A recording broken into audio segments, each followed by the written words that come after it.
Hi guys, my name is Emily DeSimone with the Garden State Film Festival, and here with me today I have director-writer Dave Barham of the film Ball and Vase. Dave, how are you today? All right. Pleasure to meet you, Emily. Thanks for having me. Pleasure to have you. So Dave, before I jump into asking you a few questions about your film, would you like to let our live viewers know a bit about your film? Yeah, the film is it's a live narrative starring Austin Pendleton and Diane Finley, both extraordinary actors, and it's about a 92-year-old magician who is attempting to reconnect with the world one last time before the nearing end of his life. So it's a film that touches upon issues of aging and isolation and loneliness, but also I hope at least an element of hope, and has the theme of magic in it. So Austin plays that particular individual and magician, and really culminates with him attempting his last magic performance in a bar in Hoboken, New Jersey. I love that storyline to it. What inspired you to write this film? Uh, I wrote it. So I grew up in Jersey, so I'm thrilled to be part of the Garden State Film Festival, despite living in Los Angeles now. And well, before I moved out here, I was very close to my grandfather. He was kind of a bit of a patriarch of the family, and I think we probably all can relate to, life gets in the way, and you just don't make that one phone call, and you don't make that one visit home for whatever reason, because you're involved, or if you're filmmaker, you're on that next project, or what have you, and then of course you eventually get that phone call and it's too late and you're never going to have the opportunity to do so. So it was something that I certainly experienced, and I know a lot of other folks have. So it really was the impetus behind wanting to tell this story, where this guy kind of has had his family around him, just for no evil purposes, but just sort of disconnect with him. And he knows he's got little time left, and he can either give up or maybe try to reconnect with others in the world. And that's a bit of the theme of the story. So, what is your background in directing and writing? Uh, I actually started off more on the management and producing side.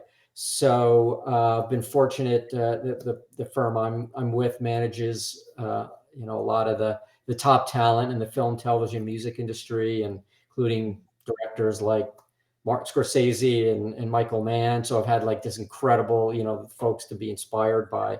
And then produced quite a bit of television in related to magic, of all things, show for many years called Chris Angel Mind Freak, which was on A&E. And then I've also performed magic, what I did have and still do out here in Los Angeles. So just with a couple of more recent projects, wanted to produce and tell our own and my own stories, as opposed to producing other stories, and realized that that's what I wanted to do. I was going to have to write them and direct them myself, and that's what led up to this project, as well as some of the others that we've got coming up. And we spoke earlier, this is not your first time at the Garden State Film Festival. Yeah, it's so psyched to be back in the middle of COVID. I guess it was not. So this is 23. In 21, premiered a documentary that I wrote and directed called One All the Way. And we had it's also takes place in New Jersey, in Paterson, New Jersey, which is where I was born. And it's about three old guys searching for the world's greatest hot Texas wiener, which is a weird hot dog concoction you can find there. But then along the way, find out what happened to their hometown of Paterson. So it was great to get the start at Garden State, and it got picked up by PBS and is actually still airing this month on PBS, which is awesome. So great history with the Garden State. And if you don't mind me asking, when did you end up filming Ball and Vase? We shot Ball and Vase just about a year ago in December, right in the middle of Omicron, which, like I know probably a lot of other filmmakers out there as part of the festival, we're struggling with. But we shot it right before Christmas of last year, so that would have been December wrote it in January of around January of 21, and then we shot it in December of 21, and then we premiered it the summer of out here in Los Angeles this past summer. And what restrictions or obstacles did you have to overcome with COVID in the mix? Well, we shot it entirely in Hoboken and in North Bergen, and it was because it was the middle of Omicron. Getting permits were tough, so we just ran, gunned it and runned it, as we all say, and it was a SAG. We had fully SAG actors, of course, Austin and Diane being, and so we had to comply with all of their the SAG requirements, which didn't make things easy. But we kind of in some ways we lucked out. The biggest obstacle was the night before we were starting to film. There was me and two other producers. One of the producers tested positive as we were testing the whole crew. We had to shut down for a day, and pretty much all productions in the tri-state area were shutting down at that point. All the rentals were getting returned to the rental houses, and it was one of those really depressing moments because I thought we weren't going to start up again. I was like, we'll never get this going again. We'll never get Austin back. But everybody was just super cooperative. We were supposed to start on a Friday. We came back. We a few people had to leave because of the testing positive, but we got it. The locations worked with us, the actors worked with us, the crew worked with us. We started a day late, and thank God we were able to get it done. It was a 5-day shoot, and it worked out, which was very fortunate. And how long did shooting take? It was 5 days. We shot 5 consecutive, very long days. And because it was dealing with issues of aging, I mean, it's not like we had the youngest cast in the world, but nevertheless, we were probably putting in 12, 13-hour shoots, and Austin and Diane and the entire cast and crew really stuck with us. So, somehow we pulled it off in 5 days. It's a pretty long short relative to most shorts. So we did have a lot of content. And a lot of setups and multiple locations, but fortunately we were able to pull it off. And how did you end up meeting your cast and crew? Well, some of the crew have brought over from our last film, which was shot in Jersey. But we did originally we were going to shoot. It was, again, because it was the middle of COVID. A lot of people understandably didn't want to travel, especially if you're in their 70s or 80s or 90s. And so I originally was going to shoot it in Los Angeles for New York, and then we weren't going to capture the mood and the tone that we wanted, and also just really wanted to shoot it in Jersey, having shot our previous film in Jersey. And so we just went out. Austin who I think has actually been on the board of honorary advisors to the Garden State Film Festival, as I understand it. So Austin, we used a great casting director, Alexa Pereira, who reached out to his agent, and we knew he was getting ready to do a Broadway show. But fortunately, we just lucked out. He responded to the script. It didn't require him to do much travel other than, take a car through the tunnel, and he agreed to do it. So we were super fortunate from that perspective. And your crew members, are these also people that came from? Mostly local. Our cinematographer, Edon Menon, who's like just a really guy, is like, just finished a feature. I'm hoping and begging him to do our next feature because his career is totally in the upswing. We brought him from LA. We did bring a few key crew members that I've worked with before in Los Angeles. But I'd say probably 80% of the cast, 80% of the crew and all but one member of the cast were New York and New Jersey based, which was kind of neat. I mean, I love meeting people through this festival that are from the tri-state area and whatnot. Just it's very local. It's very homey, being with this festival. How did you find the Garden State Festival originally?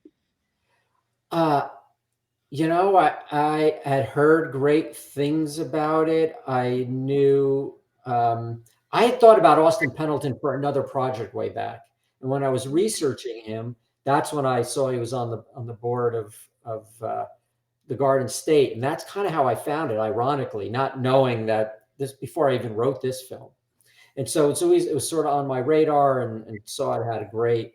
Uh, um, Obviously great heritage, and also knew I think they were honoring the year we were in Daniel Baldwin. I think I can't remember, one of the Baldwin brothers, and there was also a friend of mine was starring in the main feature that was there in 21. So there's just like a lot of uh, uh, touch points that had made me aware of it over there. And then just being from Jersey is like, what are the best festivals in Jersey?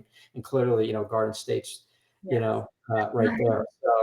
So kind of did that, which was sort of neat. And then we even we were fortunate. The film art, this film Ball and Vase, had got named by Daily Variety and Hollywood Reporter as the both of them listed as the top 10 films to watch for the Oscar nomination. Now, sadly, we didn't get it, which is a little bit of a bummer. But one of the writers of one of those articles was had made an appearance at the Garden State Film Festival. So I feel like there's all these like not maybe so coincidental touch points that have drew us here, and we were excited to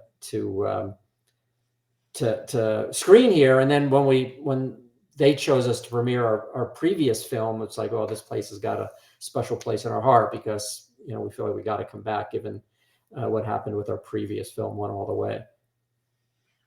So, what is it that you want your audience members to take away from your film?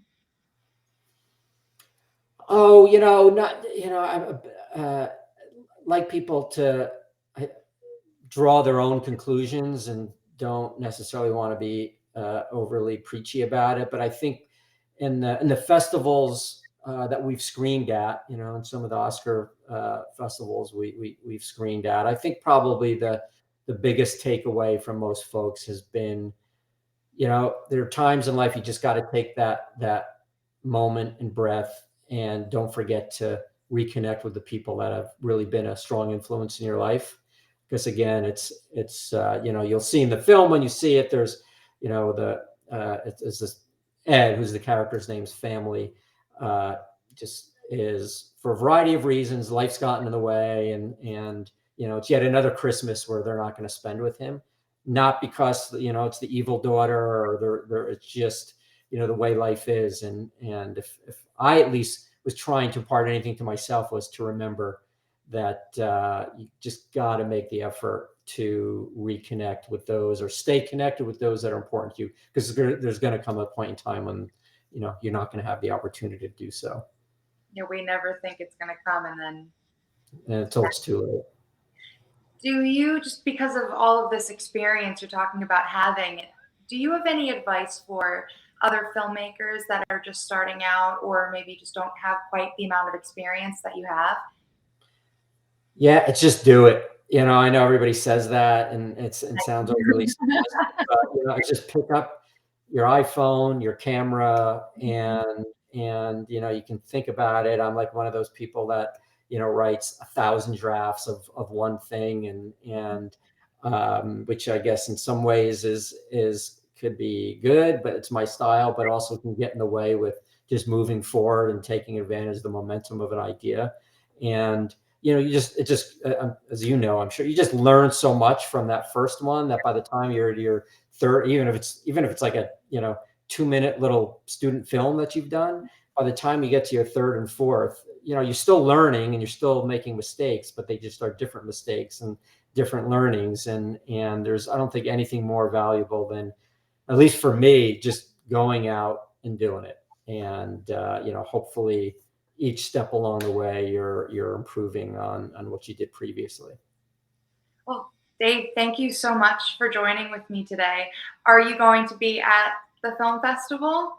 We'll be there, hoping that we'll have big of our Jersey contingent of cast and crew, and even hoping for the best that we'll have Austin Pendleton and Diane Finley there. Well, I so look forward to meeting you all in person.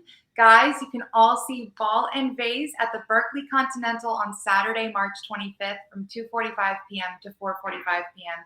Dave, it was such a pleasure. I hope you have a great rest of your day. You too. Thanks a lot.